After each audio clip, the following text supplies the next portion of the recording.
This episode is part of a mini-series that I am calling the Questioning Series, and it comes from a post that I put out there on November 18th. I've been pondering an idea to open up some episodes of the Where Did You See God podcast for dialogue with folks that may be concerned or confused by Christianity, who may have been wounded by it, or who simply don't know what to think about God right now. It's been really incredible to see what God has been doing so far through this post that I felt a nudge to put out there. Last episode, we got to meet Joey and hear his story of authentically seeking God, then hitting a point where none of it seemed to be connecting, none of it seemed real, and now being in a place where he identifies as atheist and he's still engaging with these thoughts and these ideas. Today, we're going to meet Aaron. And Aaron was another friend of my friend Josh who saw Josh's post and quickly responded back. And I really appreciate Aaron reaching out.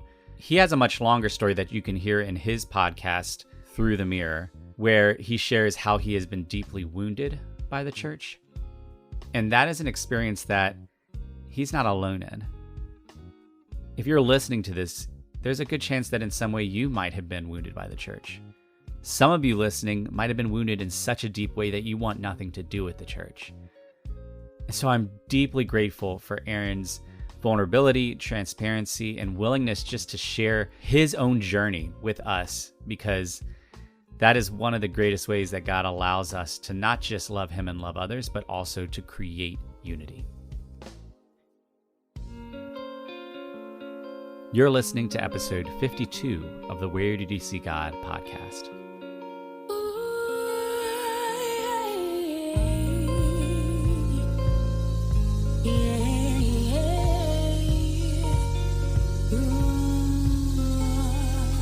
Father God, I just want to thank you that you are God and you are good. And I just thank you for this opportunity to sit with Aaron, and just for the ways that you brought this conversation together, that we've never met.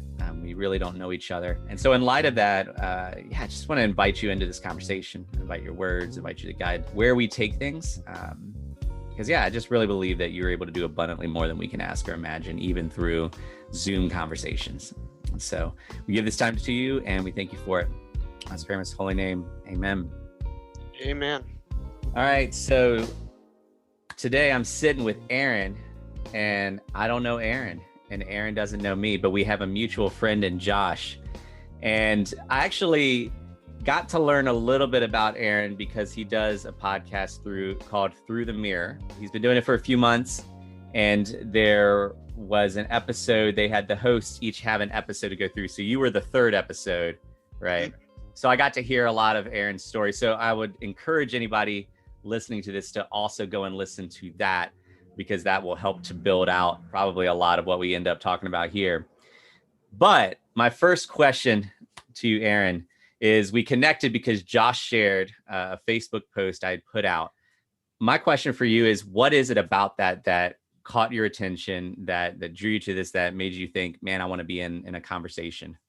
Well, in the post you were talking about who may have been wounded by Christianity, and also just simply don't know what to think about God right now. And that really struck me because I have, for the last, I want to say a year to 8 months, I've been in this process of deconstructing what I've been taught as a kid and on through my teenage years and my early 20s. And the experiences that I've had with that, as I've been thinking back on it and reflecting on it, I have come to the understanding that a lot of how I view myself was wrapped up in some really horrible teachings. And it really took an effect on me as far as how I even developed as a person and how I reacted to the people that were around me and the people that believed differently than I do. Mm-hmm. I have a lot of opinions about the church, corporate church, and I haven't really had the opportunity to actually out loud talk to someone about this, as far as, other than family members or mm-hmm. on my podcast, especially with somebody like yourself who, correct me if I'm wrong, you are a pastor. I have a friend that calls me a pastor. I do not pastor a church, so it really depends on how you define the word pastor. Right. But You there are are pastoring things that I you're do. very pastoral. So I mean, Pastoral, yeah. yeah, it comes across, and I listened to I listened to a couple of your episodes, and honestly, that's really why I wanted to do this conversation with you, Mhm. because you're very authentic, and that really shines through in your podcast, and how you word things, Mm. and words are very important to me, because I've had a lot of pastors or spiritual leaders say, well, I don't have the right answer, and then talk like they do have the right answer. Yeah. Yeah. So I was like, well, you say this, but you're really saying this through your actual words. And your podcast, well, I appreciate the encouraging words too. So I don't want to move on before saying just, yeah, thank you for listening, but also I thank you for that encouragement. And your podcast really intrigued me because it's not just you, but there's three of you, Hmm. and you're each coming from very different spaces. And I can't remember the third person, but I remember one of the guys identifies as an atheist, Hmm. and you are identifying a place of like you grew up in the church, but you're also like processing a lot. Like you said, you're kind of deconstructing and coming to terms with what you were told and what you were taught and what that means and what you believe. I can't remember the third person. Miranda, she is a pagan. Okay, that's right. Yeah. Which tell me real quick about that, because I feel like that creates a really unique and interesting space, and it comes through in the episode how y'all are able to talk about these different topics in a very just real and authentic way. Well, me and Zach grew up together, and so we've had a lot of the same experiences. Me and Miranda became really good friends when I lived out in California, and have just kept in touch via Facebook throughout the years. And I've seen her develop from, I knew her when she was a Christian, Mm-hmm. coming out of that. And so she's a really great person to talk to. She doesn't hold any grudges against Christianity. It's just something that didn't work for her. Yeah. Um, and Zach, he he grew up with me, like I said, and go into the same church for a number of years. He left Christianity because he was a part of a cult, and that really messed with him. They're very honest people. They don't pull any punches. They but they look at the world through a very unique paradigm that I really wanted to have on the podcast. Mm-hmm. And the idea behind it was to hold space for people that have different opinions, and I feel like we have like that really good dynamic to where we can hold that space and not really argue, but have a conversation about various things that we may or may not agree on. Yeah.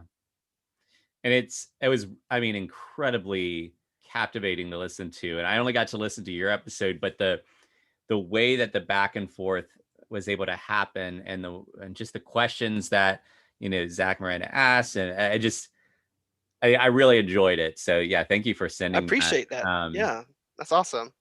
And so you've for the past year or so you've been in a place where you're just taking a step back and saying, putting everything on the table and figuring out, okay, what is this and what do I do with it? And you shared Hmm. that you have a few close friends and family that you've been able to process with. You have this podcast, but they're very unique and specific voices and how the processing can happen. Hmm. And then we find ourselves here.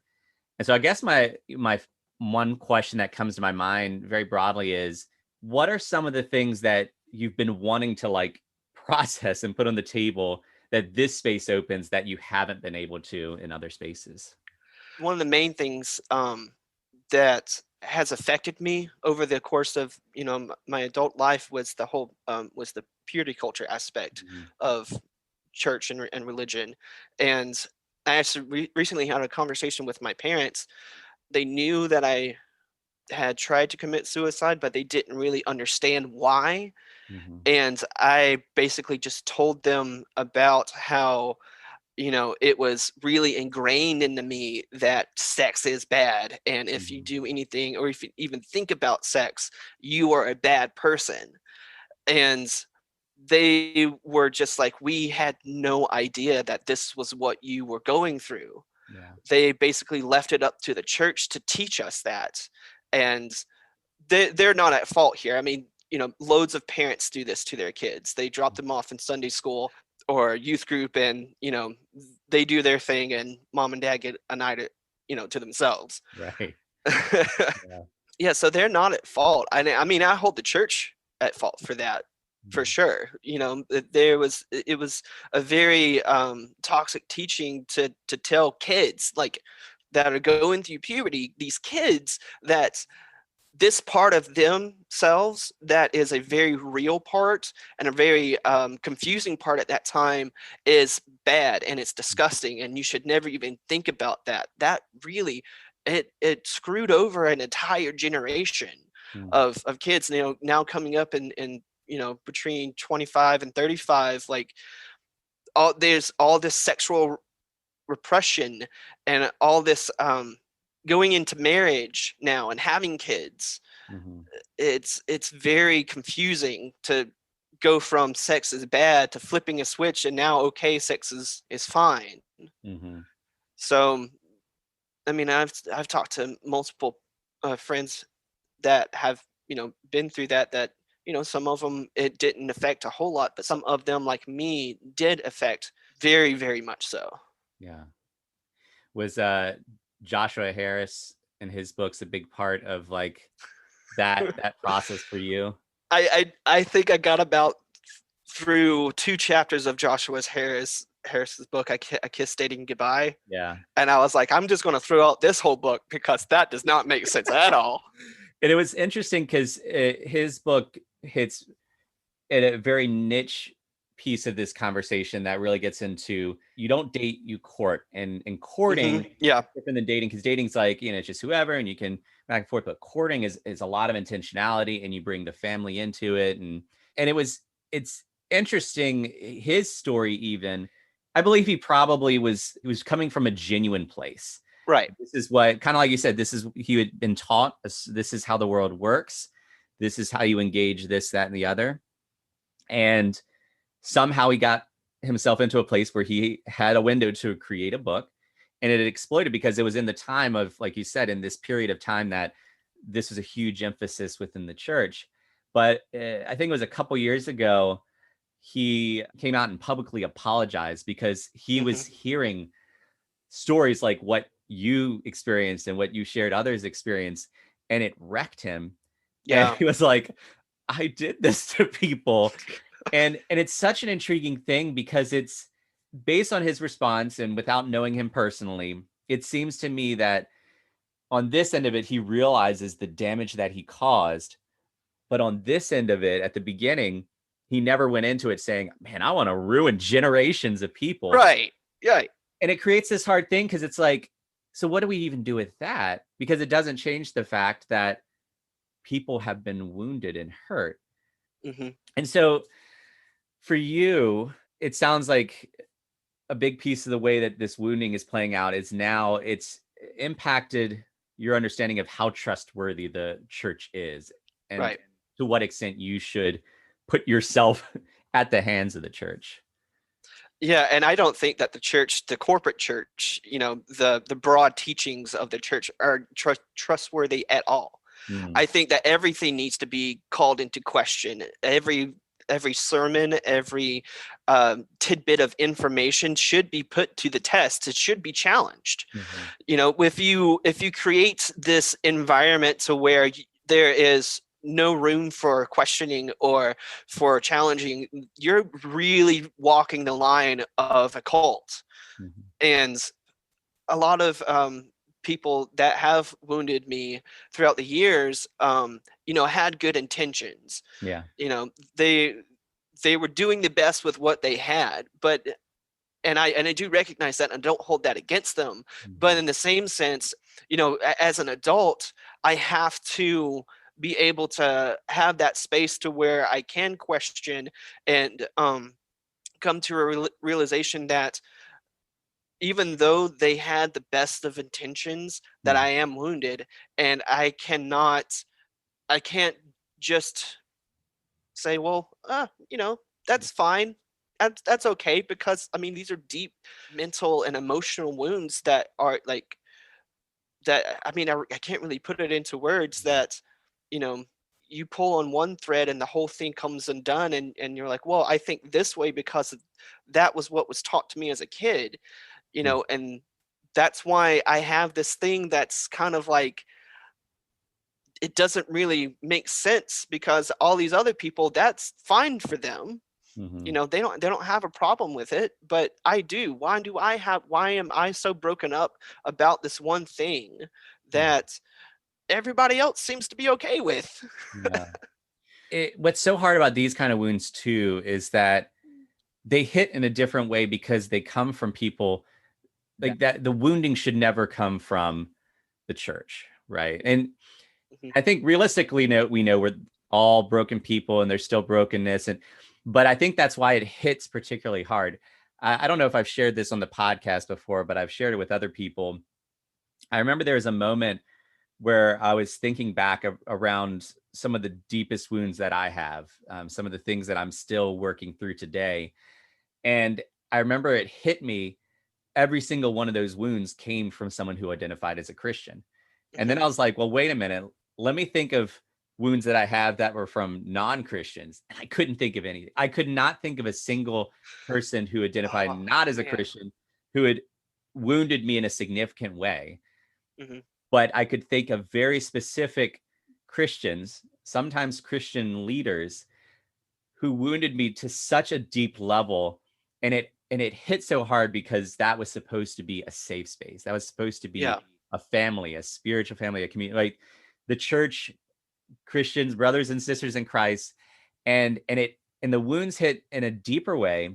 And I think they're harder to heal from because they're hard to address and engage. Going back to something you said earlier, Christians have this unfortunate tendency to want to project a better image than what actually exists, or to Right. project more confidence than what actually exists, or to project more control than they actually have. And the reality is that we've all sinned and fallen short. The reality is there's a lot we don't understand. The reality is we're not meant to control, but Mhm. we project this other image, and it leads to some deep, deep wounds that it's hard to even know where to start in healing them. Right. And those spiritual leaders, like there's just such a expectation of trust that, you know, these people have your best interest at mind and at heart, you know. And a lot, I wouldn't say this is pretty anecdotal, but in my mind, a lot of those people were not malicious in those Mm-hmm. acts, but it still does not negate the fact that they did wound. Mm-hmm. So for me myself, I have to understand both sides of that, you know, they didn't mean to inflict the wound on me, but it's still there. Yeah. The point you made about people not having malicious intent, but it still hits hard. It makes me think of specific instances that I'm still healing from. And I find myself sometimes wrestling with that balance of, on one hand, the call to forgiveness, and the way that Jesus demonstrated it, where he's like, forgive them for they know not what they do. And it's this Mhm. understanding of, yes, they're doing awful things, but they have no idea. Like, they don't realize how they're being led by something else. They don't realize the extent to what they're doing it. We think about the Pharisees. There were Pharisees there that day who really believed that they were honoring God as they Right. killed the Son of God. And Right. so Jesus had the awareness to be able to say, I'm going to forgive them because they don't actually understand what they're doing. They don't realize the harm they're causing. So balancing that in one hand while also knowing, and yet I'm still having traumatic responses to Right. this, that, or the other. If somebody talks to me in this specific tone, or if this certain thing happens, or if this word is mentioned, I have a traumatic response. And it's particularly hard when I've done a lot of work around forgiveness and a lot of work around healing. And yet these scars and these lingering pains and singing still remain. And that's a hard thing to navigate because the church tends to veer more onto the like forgive and forget. And particularly the church likes to hold to this idea of making everything okay. And if you are sad, or if you're angry, or if you're hurt, then you must not be seeking God hard enough, or Yeah. you might not be right about it, or maybe you need to, when in reality, I think Jesus wept. Jesus felt deep sorrow. Jesus felt anger. Jesus felt a lot of these same emotions. But I think the trick is part of our individual journeys is coming to really understand deeper and deeper what it is that's going on. Like, what are some of the roots of what Hmm. is leading to here, and how can we navigate that individually so that when we are in those moments, we are able to be more confident in saying, okay, what I'm feeling, I don't need to dismiss because it actually is justified. Now, I'm not going to respond in the way that I might want to, Right. but and you can, or there may be times where you're like, actually, what I'm feeling is justified. And I am going to say something to that person because I feel like I've worked through this in a mature way and this is a proper response. But it's so hard because that's like, it's not a cookie cutter. All right, when you get wounded, this is what you do. Right. Step one is seeking therapy, Yeah. for sure. Mhm. One of the things that you said that stuck out to me was the whole projecting the okayness, projecting like I am fine and everything's great. I live and have been raised in rural South Georgia, Mhm. where you don't talk about what's really going on. Like if you're going through a divorce, everybody knows you're going through a divorce, but Mhm. you don't talk about the pain of going through that divorce. You lost a baby, or your child gets pregnant, or what have you. It's always this like, we'll sweep it under the rug, and there's no genuine authenticity in the church, at least from my experience. So if there's no authenticity, then what are we even doing church for?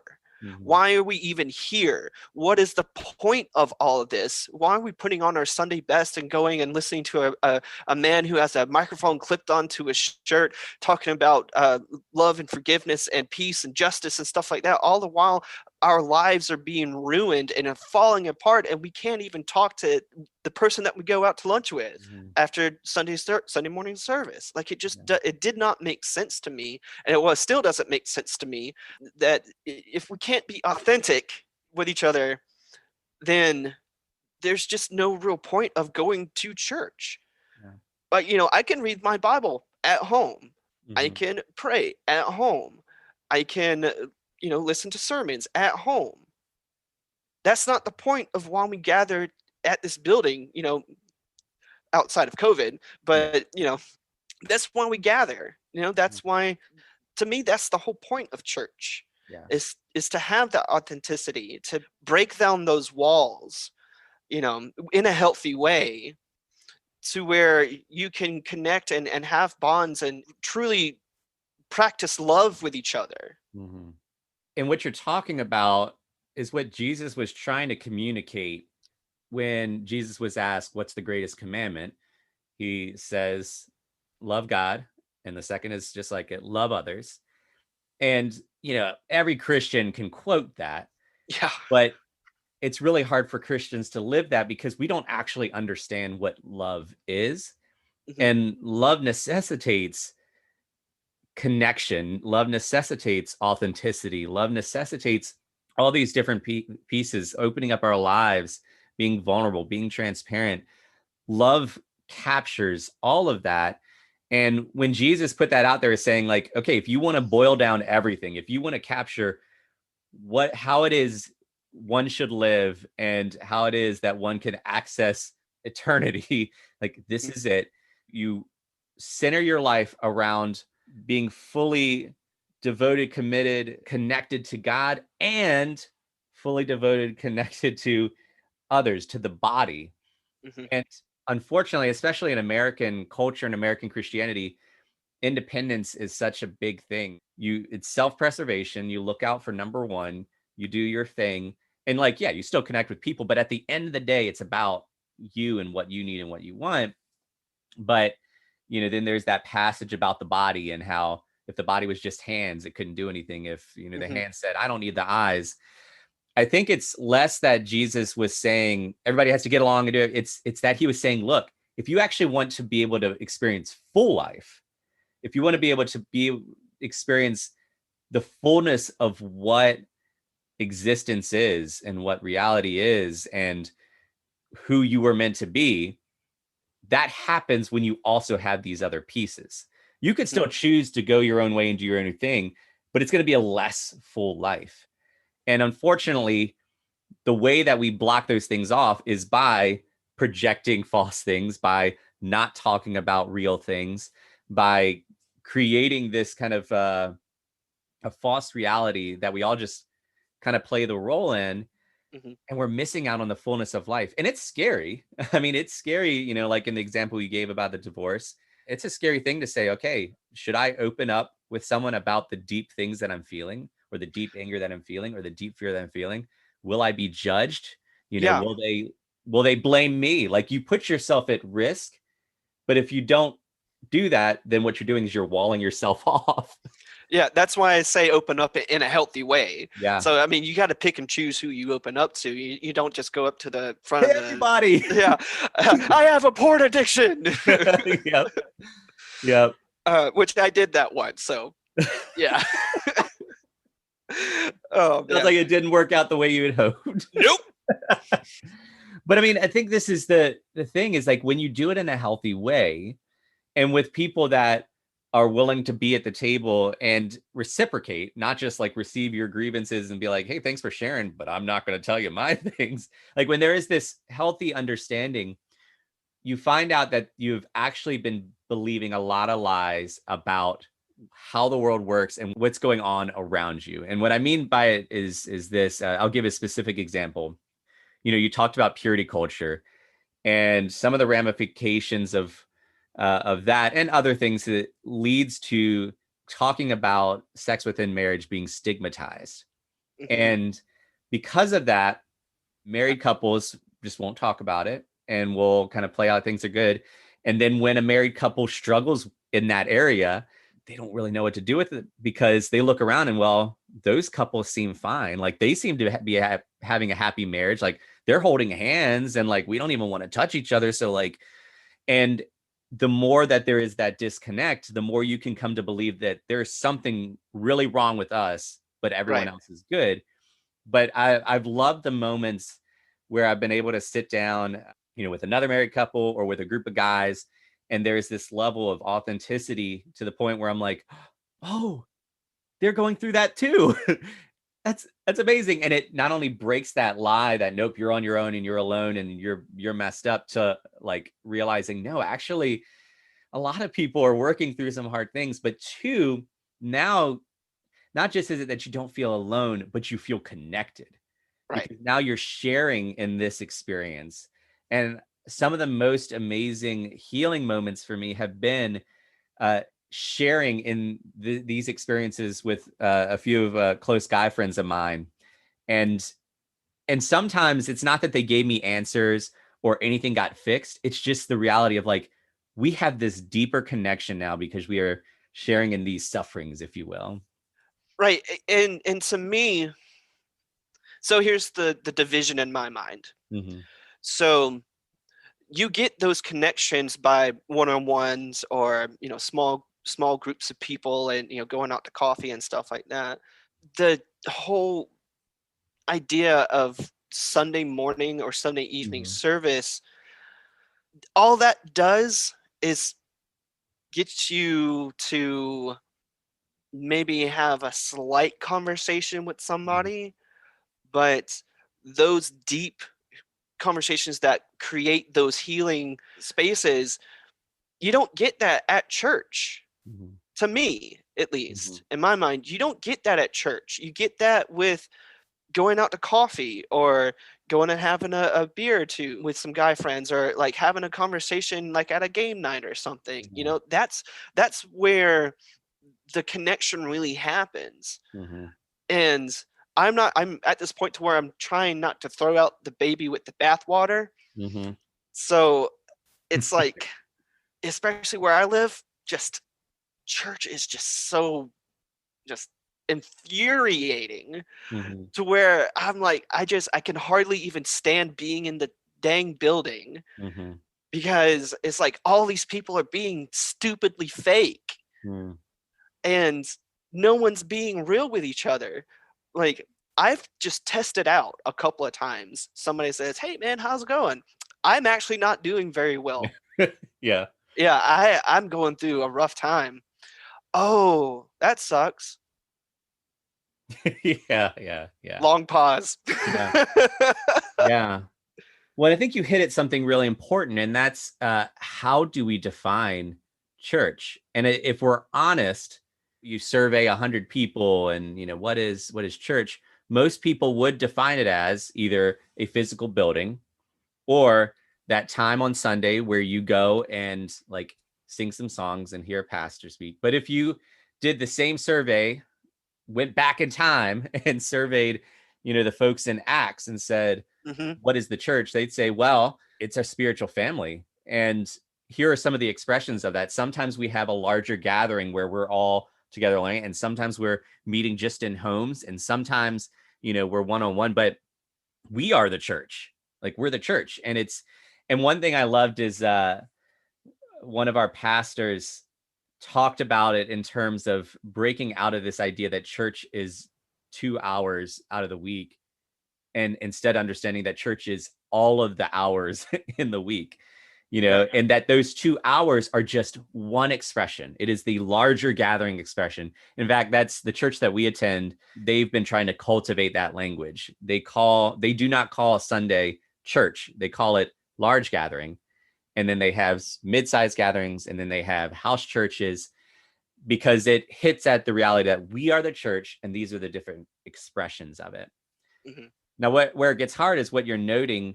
What do you do when that understanding isn't coming through, and a body of people are functioning as though church is the 2 hours in this building, and we are the church, but within these 2 hours, and then we have the rest of the week where we have our jobs and we have our homes and we have our families, and then we'll connect back again next Sunday, maybe Wednesday nights, depending on the church.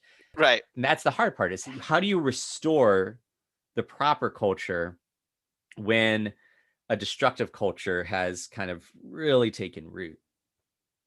That's the golden question, man. That is the Solve it for me, Aaron.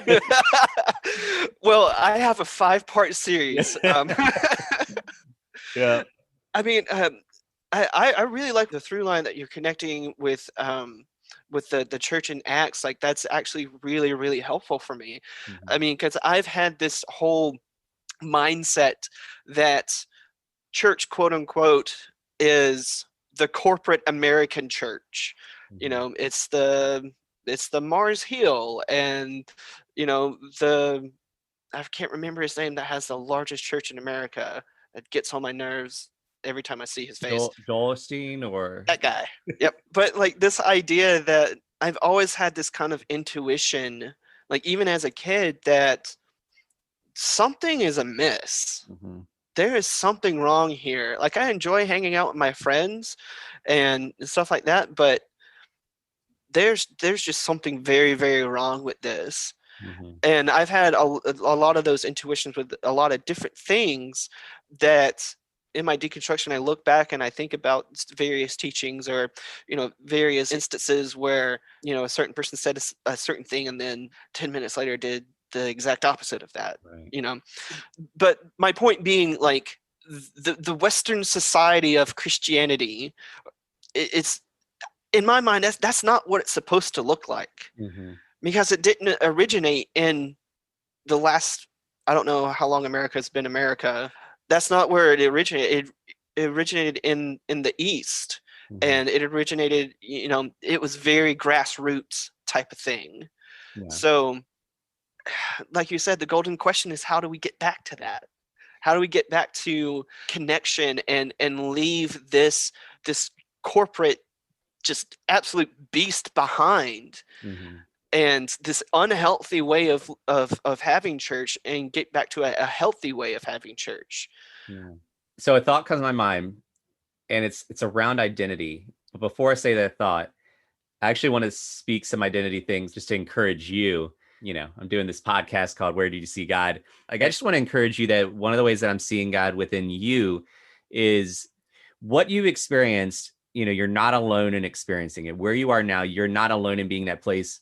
And something, you've mentioned a number of things that indicate this act of staying at the table, even if you don't even know where the table is or what the table is. You made the comment, you don't want to throw the baby out with the bathwater. You made the comment that pastors weren't trying to be malicious. Like, you're saying all these things that the reality is that's not the path that everybody takes. I know many people who have had similar experiences that are like, burn it all down and Yeah, like, I right. hate all this. And understandably so. There have been some really awful things people have been through and deep wounds. You can't blame somebody for saying this system is messed up. And I think the thing that encourages me about where you are is that you have every reason to do that. But there's a part of you that's like, but I also have a sense that there is something there. I believe that there is something, like, there's something that God is doing, or there is a way that God is inviting us to function that is there. And instead of like burning it all down, like, I want to find that. And so I want to encourage you, because I think that's that journey that you're on, I really believe is going to be powerful. I don't know how, but just, I can't help but think of your podcast, and like, you are having these very open conversations with someone who identifies as atheist, someone who identifies as pagan, both of which had really rough experiences with Christianity. And yet y'all are having these very open conversations. And the thing is that so often the thing that we try to fight against, or the thing that we protect, are just the expressions of the church, rather than the capital C church that Jesus invited us into. So somebody could hear this episode, right? And if that's where they are, that they're trying to protect something, they can hear what we've been saying and say, they're bashing the church. When in reality, like, no, neither of us are bashing the church. No. And so I want to encourage you to keep on in that space of recognizing that God is still at work on something, that there is an invitation that he's given, even if the church hasn't found it, which is leading to the second point around identity and what we do with that. And I think it comes back to what we said earlier, that if our goal is to try to fix our singular church, or this broad generic image of the American church, that's going to be rough, because I don't know that that's the thing that needs to be fixed. What needs to be fixed is our understanding that we are the church. And this is the good news, is that if you are the church, even if the functional way that your church is going about things is still broken, you, because you represent part of the church, are bringing that in. I think of Jesus, because what he stepped into when he started his ministry was a similar thing.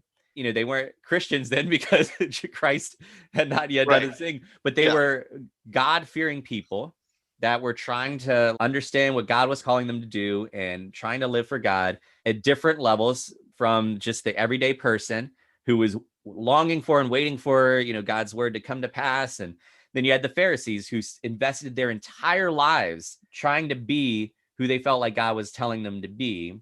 And when Jesus started his ministry, it was just as messy as what we've been talking about here. Even when they physically saw Jesus moving and working, they were wanting him to be a warrior that was going to defeat the Romans, right? And what Jesus did is he simply came in and represented the identity of the church. And in any given interaction, he represented that identity of what it means to be the church.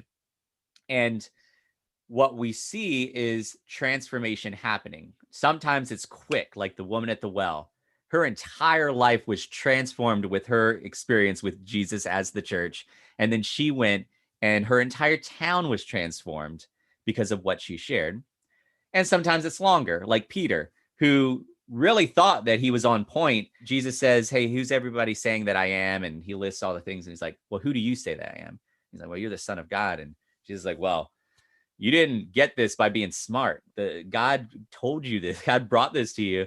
And then a few verses later, Jesus is like, all right, I'm going to go to Jerusalem, and it's going to be rough. And Peter's like, no, you can't go. And then Jesus is like, get behind me, Satan. And it's like, so Peter had this longer journey than the woman at the well. But where we see him, he goes from being a fisherman who really didn't know how to interact with God well to someone leading thousands of people in what it means to be the church. And he was even willing to die for that.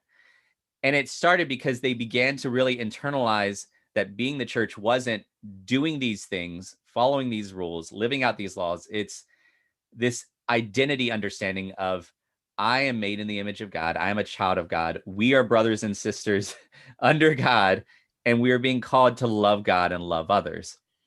What would it look like if more and more of us started living like that, being the church all the hours of the week with whoever we interact with? How might that start to change things? And what broken systems might just kind of crumble away, if not transform, as that builds up? That was really good. Thank you for that. Man, I hope we're recording this. There's that pastoral just coming out of you, man. Yeah, it was super encouraging. I mean, and don't get me wrong. If somebody is listening to this and they come at it like, well, they're bashing the church, I don't hate the church. Yeah. I love people. I'm such a people person. I love hearing different stories and connecting with people. I'm not trying to say that burn it all down, for sure. Even though I have been wounded by certain people, I have been encouraged immensely by other people who are Christians. I've been literally been pulled off the streets by Christians. Yeah. You know, being homeless for a while, like, Christians took me in. Granted, it was some gay Christians. But there is something to be said about Christianity that, if nothing else is true, that it can be healing. It can be this beautiful, beautiful thing that you have with the creator of the universe, that knows you so well that he knows your most inner thoughts, and you can have that connection with this celestial, like, lives outside of time and space being. So I love many aspects about Christianity and the church, but my thing is, can we just stop and point out that some of the things that we believe, say, and do are very harmful, and we can work towards not saying, doing, and believing those things moving forward? Yeah. And that's my dream. As I talk to people and as I interact with people, and they hear my story and they hear how I view, the church and Christianity, but still being a Christian, still identifying as a Christian, like, I want the unbeliever to look at me and say, wow, that guy is really authentic in what he believes. He doesn't say something, like, he's not a hypocrite. And I want the Christian to look at me and say, wow, that guy is really loving people that are different well. Granted, I may not do that all the time, but I do very much try to do that most of the time. Yeah. When, you mentioned, can we just get to a place where we can call out the stuff that's just not working, that's harmful? And I was in a Bible study this morning. We were reading through Titus, and specifically Titus 3. And it was basically a call. It was a word for our time, because it was talking about don't get caught up in quarrels and fighting and controversies. And it's like a word that the church really needs now. But something that really stood out to me is there is a moment where Paul's like, look, even we were in a place where we believe some crazy things and we're doing some crazy things. Those aren't his words. This is the me, Paul version. But it was this moment of not just introspection, but humility. And what struck me is that is something that is lacking too often within, I'm going to say, Christian religion. Spiritual leaders feel like sometimes they have to present something with confidence and boldness. And there are times where that is important. But even in those moments of boldness, humility should always be present, because just like Paul was saying, man, like, I had so many moments in my life where I just did not understand. And, I'm still running the race, and not that I've arrived, but I'm still striving. And, I was the chief of sinners. Like, he had this tremendous understanding of who he was in light of God, both in the element of being loved by God, but also in the reality that he needed to be humble, because there is so much that he didn't understand. There's so much that he couldn't do on his own. Christianity too often lacks that humility. But when Yes. that humility is in play, something you said earlier made me think of a pastor that used to be at our church named Corey. I remember he was doing this sermon, and he actually broke the normal mold of like, I'm your pastor, and here's the answers, and here's what you do, and I'm doing them. And he started talking about his intense struggles with anxiety and how that led him to make bad decisions, and how it affected him even preparing for the sermon, and seeing that level of humility and authenticity was refreshing, for one, but was powerful. And specifically because then people I knew in the audience who wrestled with anxiety but didn't talk about it because they thought they were messed up, suddenly could be more present, could feel more Right. safe, could be more open, and more conversations could happen. And it's like what you were saying, it came when you talked about how the church shouldn't just be we gather in a building and go.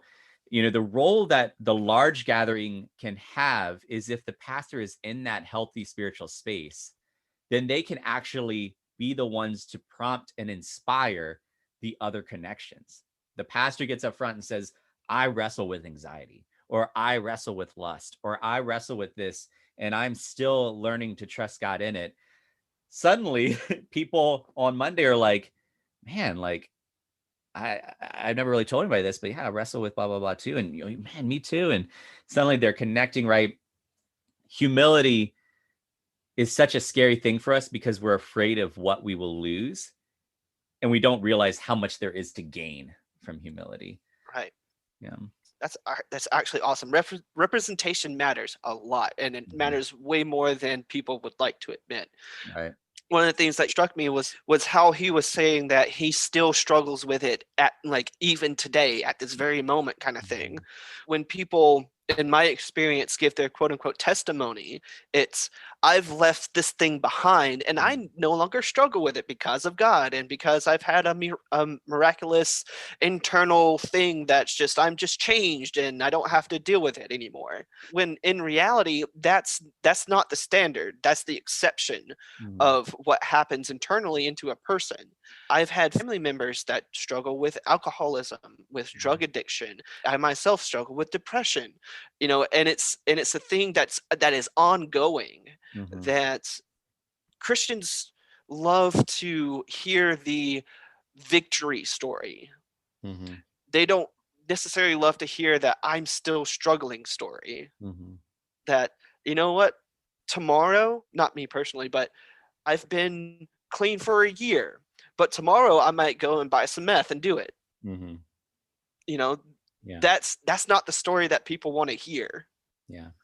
And that's kind of one of the frustrating things for me, is like, oftentimes I will completely make people feel uncomfortable all the time, and I love doing it because I will be honest and say I'm struggling with this thing, or I've done this thing that really is, it's awful, and I just can't move past it. I'm still a Christian and I still love God, but you know what? It's a day by day thing. That maybe tomorrow I'm not going to feel the same as I do today, or maybe, or yesterday, or a week ago, what have you. Tomorrow, things may suck. But I'm still going to put forth the effort, any effort that I can, to make that day not suck. Yeah. Yeah.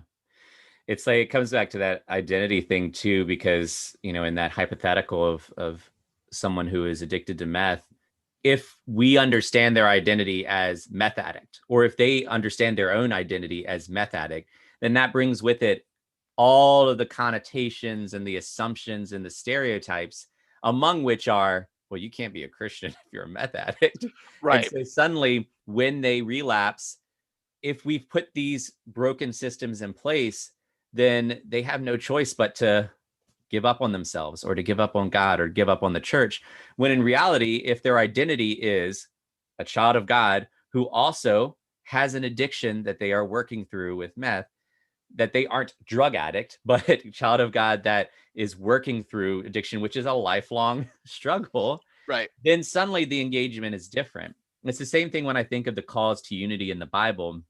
Right now, especially in our nation, there's a lot of division in the church. And there are people that say, if you believe this, or if you vote this way, or if you, then like, you can't be a Christian, or I can't connect. I cannot bridge that divide because we're putting these identities on people.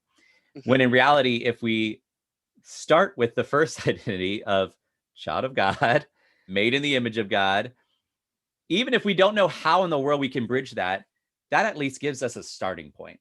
And when Paul talks about unity, tells the church you need to be unified, that's what he's saying. He's not saying you need to all agree, you need to all think the same way, you need to all be the same. He's not saying that at all. He actually, anyways, I'm getting into the weeds. But what he is saying is the call is to be unified. So don't get caught up on how you're going to do that. Just start doing it. And you might be amazed to find that unity can happen where you never could have imagined it happen, because that's the power of God. He can do the impossible, because it goes back to what we said earlier. What Paul is calling us to is what Jesus was calling us to, which was, hey, you have been created to experience this fullness that you know nothing about. And I'm telling you how to do it. You just need to trust me. And the reason it's hard for you to see is because you've never seen or experienced anything like this. So you just got to trust me. It's like Jesus saying to Peter, look, you've never walked on water before. Just step off the boat. Don't think about how you're going to do it. Just step off the boat, because you have no idea what I'm inviting you into. Man, we could easily talk for much longer, I'm sure, but I want to respect your time. Just to close out, are there any other thoughts that are on your mind? Any other things that you're like, I want to say this before we go? We were talking about love, and this is a big thing for me. Realizing how to love somebody in the right way, in the right context.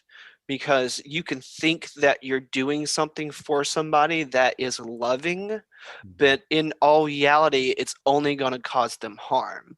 So stop and think, what is actually going to take place? How am I going to affect them? Is this going to be harmful to them? Because at the root of the cause of the issues that I have, no one stopped to think, how is this going to affect him in the long term? Yeah. Man, it makes me think of one of the phrases that I've come to really dislike because it's been used in some hurtful ways is, hey, look, I'm just speaking the truth in love. Awful. So That's awful. And it's been in moments where people have been speaking what they believe to be truth, but not out of authentic biblical love. And it's like we said earlier, they weren't trying to hurt. They believed what they were doing was right and good, and they believed that they were honoring God. But I think you're spot on. It is immensely important that we make the time and space to really understand what we believe love is. And in particular circumstances, when we believe we're about to do something loving, to stop and say, is this loving? 2, who is it loving? Is it actually loving for me because I don't like what this person's doing? And 3, and this is the most important thing, acknowledging that the type of love that the Bible calls us to, we can't actually do in and of ourselves.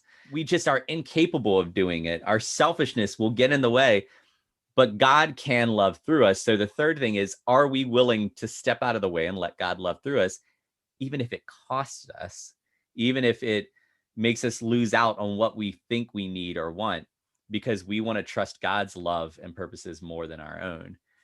And that's huge. I mean, how things could have been different if people had loved more fully. But the opportunity is, how can things be different if you and I go out and live this out. And then that love spreads and then they live it out. Mhm. How can that love then lead to the type of church that both of us knows is there and we long to see? Well, man, Aaron, I appreciate this. This is good. Yeah, it was a lot of fun. It was Yeah. actually very it was very cathartic for me to talk about, some of these things that I haven't had the opportunity to really dive deep into. So I really appreciate you and inviting me on and having me on. It was a really great conversation. Yeah, no, I'm really grateful. Even when the recording stops, feel free, like we can continue to connect, whether it's Zoom or phone or even Messenger. Just like, man, I've been thinking about this today and I don't know what to make of it. Right. Like, I'm happy to continue to connect because I mean, this is what we're talking about, right? Yeah. This is what church is. So yeah, I really appreciate that, man. And I'm not gonna cry, okay? I'm not gonna cry. I told myself I wouldn't. But that really that's amazing that you would offer that, and I really, really do appreciate that. Yeah. Hey, can I pray for you before I go?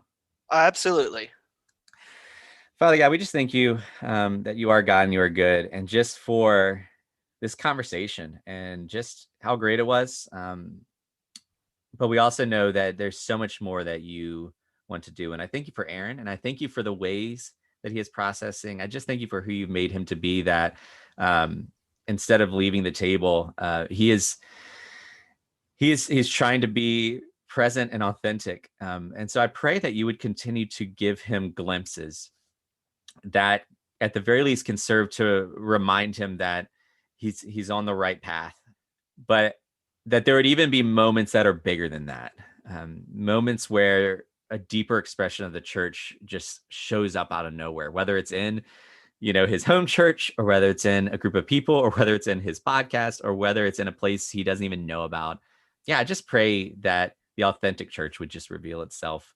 And that you would continue to grow him into who you've created him to be, just the original design that you had for him, that you would just show that more and more, and that he'd be able to live that out. And through doing that, not only experience you, but be able to more authentically love others.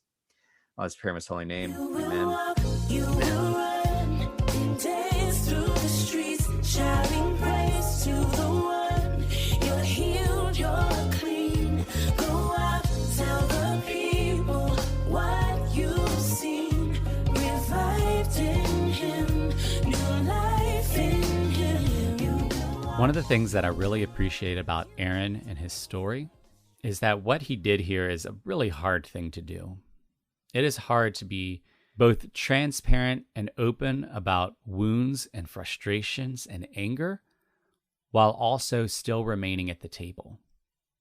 Yeah, as we talked about in this episode, this wasn't an episode about bashing Christianity or the church. And yet, it can be so hard sometimes to express concerns without somebody assuming that's what you're doing.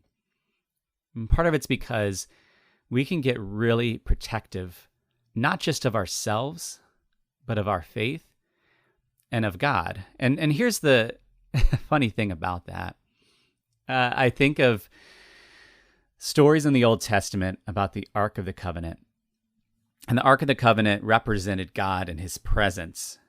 And the Israelites would carry it wherever they went. They would honor it. They would protect it. They would not touch it or engage it in any dishonoring way, or else they might die.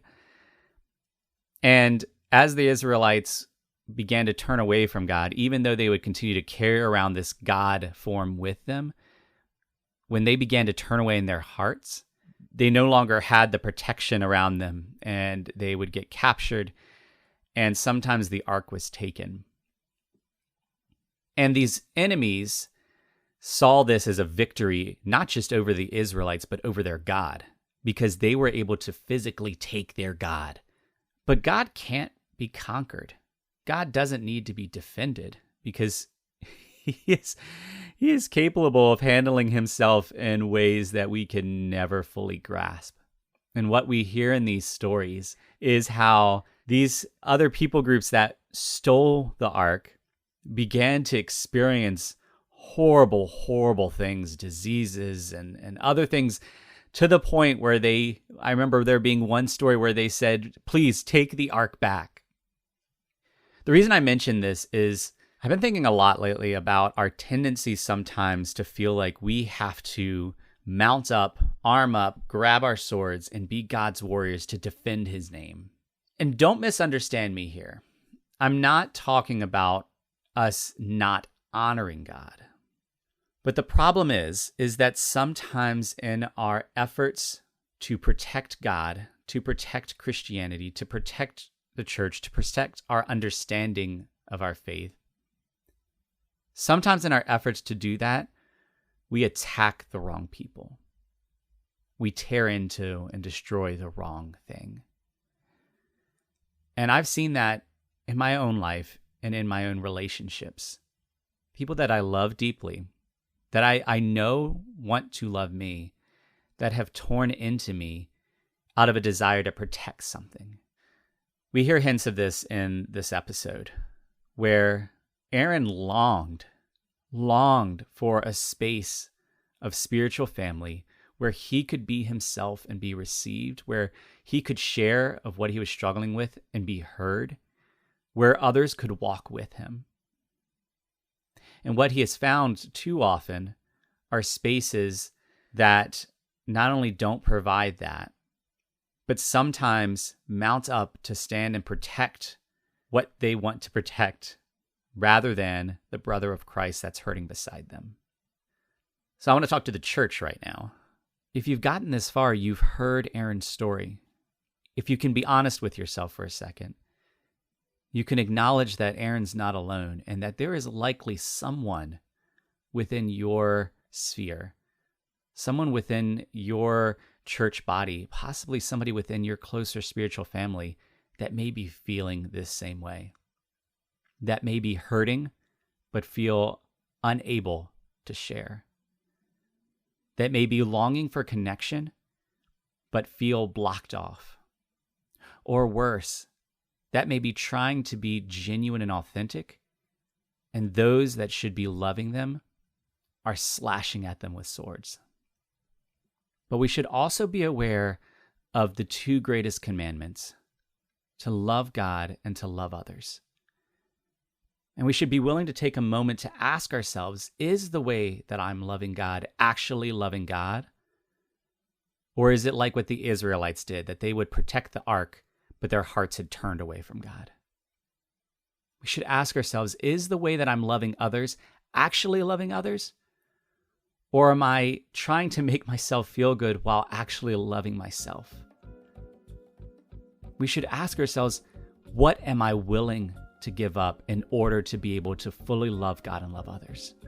What am I willing to die to? What cross am I willing to pick up? How am I willing to follow Christ's lead, to actually be a Christian, a little Christ, a Christ follower, and love and walk as he loved and walked? Because Aaron's story is not the only one like it, and those stories should not exist. Church, we should not be a space that causes as many wounds as it does. And here's the good news, that no matter what was, we can decide today what is. We can decide that we are children of God, made in the image of God, that we are invited into unity, that we can take that step even if we have no idea where our foot will land. We can choose today to love. And when we do, we will see God, because God is love. Things will change immediately, whether in small ways or large, because perfect love drives out fear. Love does things that we could never do on our own. If we love, we will see God. And when others look at us, they will know that we are Christians because of our love. Church, let's accept this invitation. Let's take that step forward. And as we do, let's ask ourselves, where did you see God?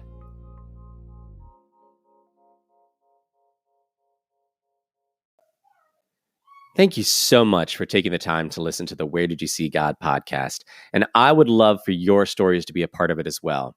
So there are a number of ways that you can do that. You can check out our Facebook page at Where Did You See God podcast. You can go to anchor.fm/Where Did You See God, or you can leave a brief voice message at 804-372-3836.